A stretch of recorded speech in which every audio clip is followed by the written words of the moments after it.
ampliar a la audiencia y que todo el mundo sea capaz de llegar a la información es algo muy bueno para el periodismo y no simplemente limitarlo a una cúpula que son privilegiados. Eso sí calienta.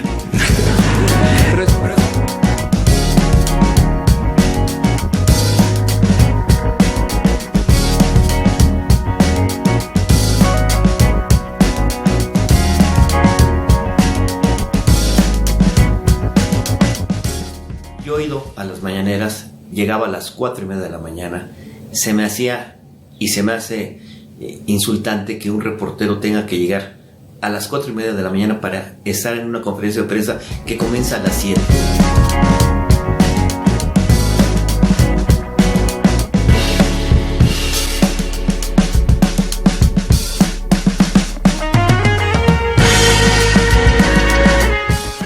Ingresamos a Palacio Nacional a las 6:30, media hora antes de que iniciara el presidente su conferencia, y ahora me entero, gracias a los compañeros que van a las mañaneras de primera fila, que llegan desde las 3:30 de la mañana.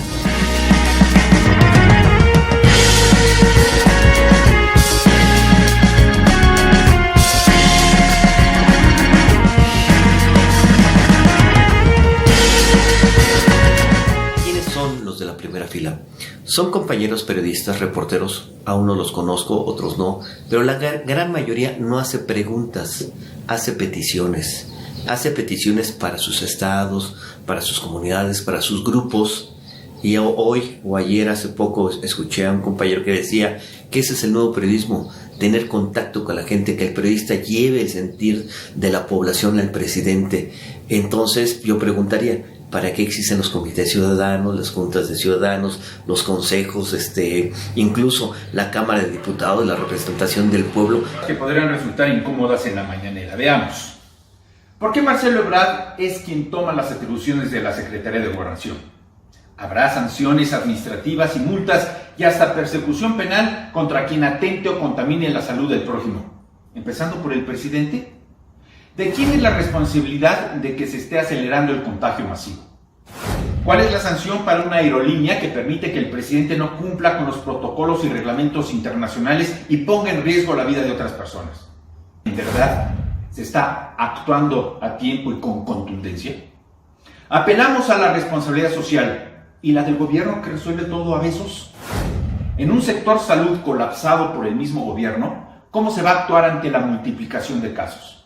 Entonces estamos ante una nueva era de periodismo donde los nuevos periodistas o no son periodistas o no estudian periodismo o no saben qué es el periodismo y piensan que solamente salir en la primera fila es estar haciendo periodismo y no hacer exposiciones en lugar de preguntas. La pregunta es cuestionar, preguntar, criticar, juzgar, interrogar al jefe de gobierno. Esa es la labor periodística. O sea, es ir a pedir, y dicen ser no chayoteros. Discúlpenme, el pedir es estar chayoteando. La revista Proceso, por ejemplo, no se portó bien con nosotros. No es ningún reproche.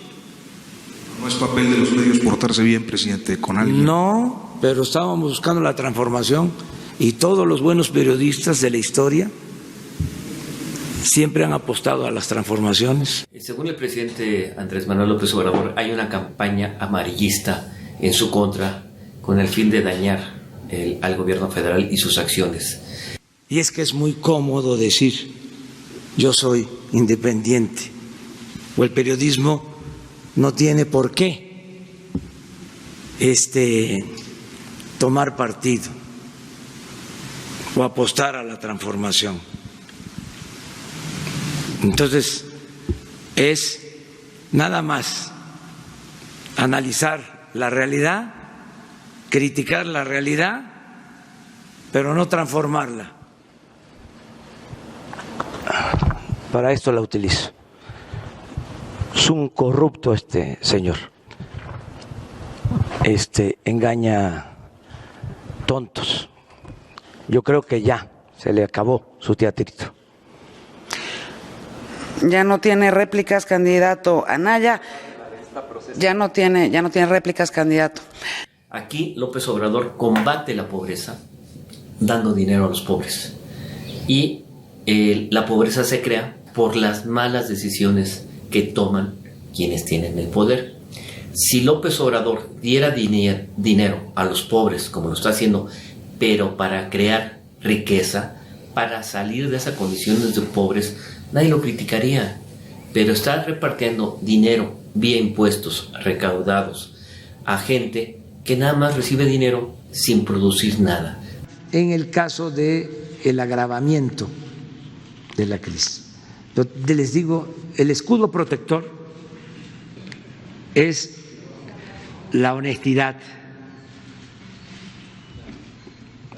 Eso es lo que protege, ¿sí? El no permitir la corrupción. Mire, este es el detente. Detente. A otro, miren, es que me dan. Entonces, son mi guardaespaldas.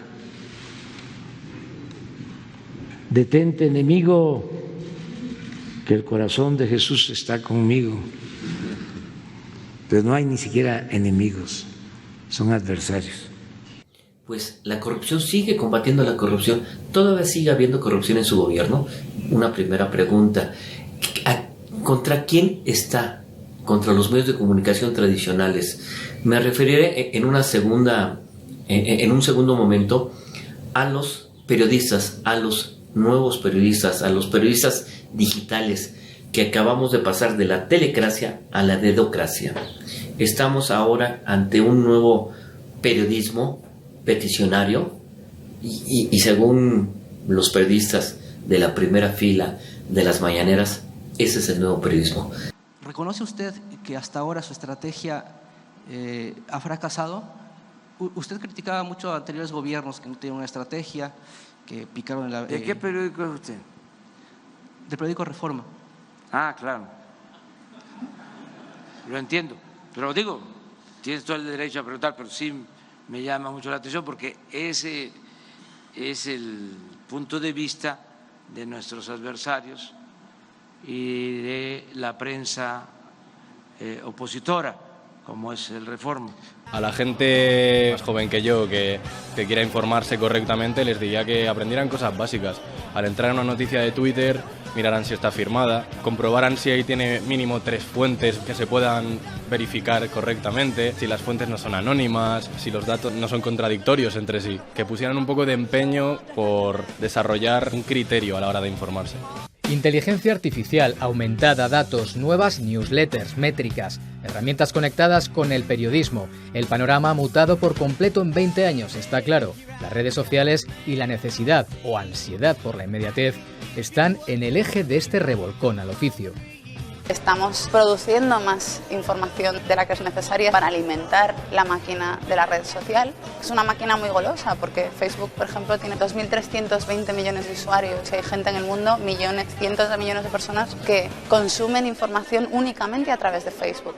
Pero transformar tu manera de producir contenidos para poder optimizarlos en Facebook o optimizarlos en Twitter, optimizarlos en WhatsApp, es una mala política para el periodismo y pienso que es el problema fundamental al que nos enfrentamos hoy día. Que no creo que debamos seguir haciendo es tener esas pantallas en las redacciones y vivir siendo unos esclavos del clic. Lo que deberíamos hacer es la información que creamos que es la que se debería consumir y no dejar que sea la audiencia la que decida qué es lo que se puede consumir y qué no, porque al final lo que acabamos haciendo es periodismo de meme.